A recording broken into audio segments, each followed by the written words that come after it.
d'un match de football, les différents acteurs et spectateurs passent par divers sentiments. Ces footballeurs à la recherche d'un bien commun, la victoire, passent par plusieurs types d'émotions au cours des 90 minutes de jeu.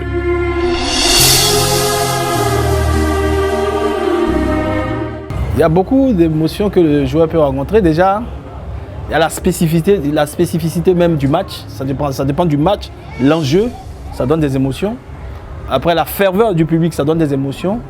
Et puis, dans le match, on peut avoir des émotions de fin de partie où on est mené 1-0, où on est mené 2-0 et puis on revient à 1-1, après on fait 2-1. Tout ça, c'est des émotions. Le foot, c'est quelque chose de très, très bizarre, au fait. C'est quelque chose de très bizarre. C'est-à-dire que tu perds dans un temps fort, c'est-à-dire en pleine confiance, et puis un coup tu rentres dans le doute. Tu perds en même temps dans le doute, et puis un coup tu rentres dans un temps fort, en pleine confiance. Donc ce qui veut dire que c'est toujours les actions, les gestes techniques. Manquer ces interventions défensives, ne pas être décisif au plan offensif, s'attirer la fureur du public. Des situations courantes dans le quotidien des joueurs qui les conduit à un état de doute. C'est l'exemple que j'ai donné, tu mènes 2-0.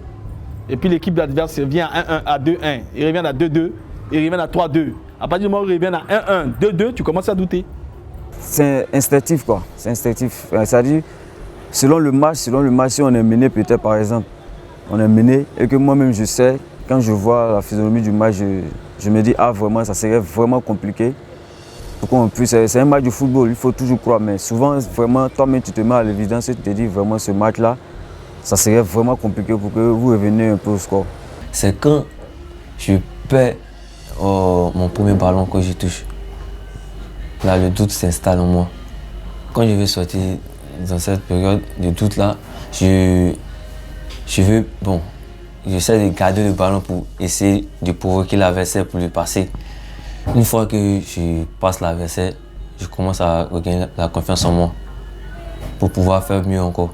Les joueurs ont un niveau habituel de performance, je peux dire, standard.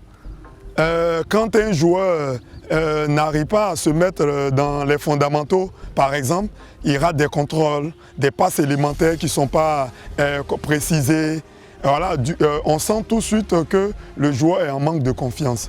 Aussi, cela s'exprime par, comment on appelle ça, un manque de prise d'initiative. Standing ovation. Poursuivre une belle série individuelle ou collective. Être le héros du jour. Ce sont des objectifs fixés par les footballeurs qui permettent d'aborder sereinement les rencontres en toute confiance. Moi, personnellement, je n'ai pas de secret. J'ai pas de secret. La confiance, c'est ce que je viens de dire. Moi, ma confiance, ça vient de moi-même, ça ne vient pas de quelqu'un d'autre que ce soit. La confiance vient de moi-même.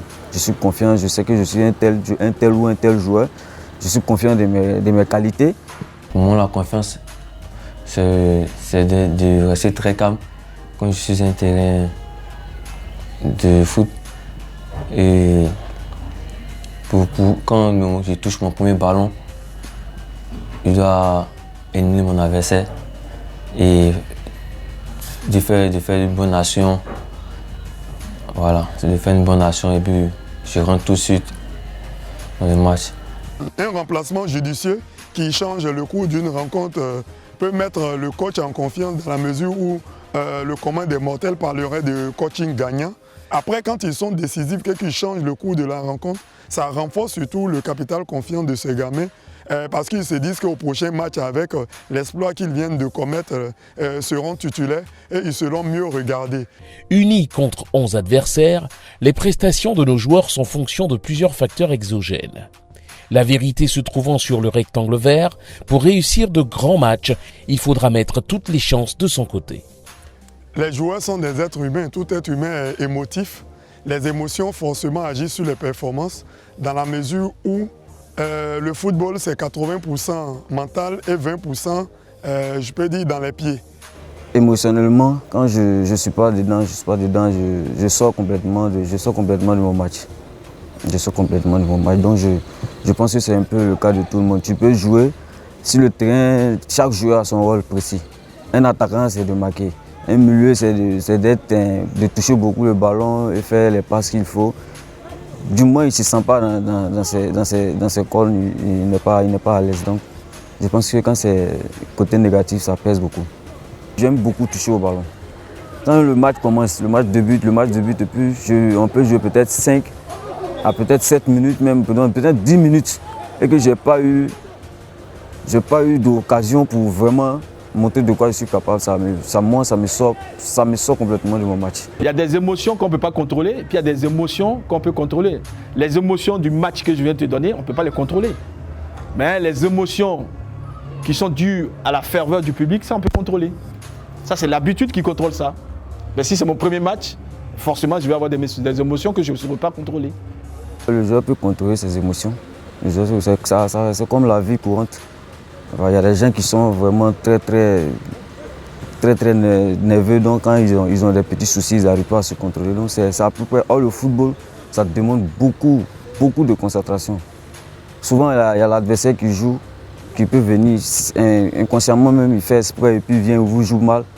Tout ça pour que vous tombiez dans une nervosité. Donc, un joueur doit à tout moment, essayer de se contrôler. Dans une Ligue 1 ivoirienne marquée par la jeunesse des acteurs, la prise en compte de ces facteurs psychologiques qui guident les gestes techniques, physiques et prouesses de nos joueurs locaux s'avère indispensable.